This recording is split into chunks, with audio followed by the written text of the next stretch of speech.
Hop, assalomu alaykum hammaga. Yaxshimisizlar, tuzukmisizlar? Bugun pastel bichamiz. Mana bozorlardan olib kelib oldik pastellarni, materiallarini. Mana siyoh rang pastel bilan, ustidagi gulligini olib kelib oldik.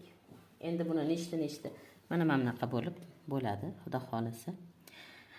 Ichi siyoh rang, usti oq siyoh rang gulli.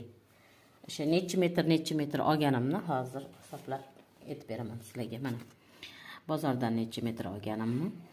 Xo'p. 450 oldim siyoh rang materialdan. Mana siyoh rang materialdan 450 oldim. Xo'p, 330 gulligidan oldim. Endi siyoh rangi tegi bilan prostinasi bo'ladi. Padadiyanning tegi bilan prostinasi bo'ladi. Padadiyanning tegi bilan prostinasi bo'ladi. Keyin nalichkasi oq oldim, nalichkasiga. Endi qanaqa nima olganimni hozir hisoblab beraman. 450, demak 450 siyoh rang gulligidan oldim. 330 ustini oldim.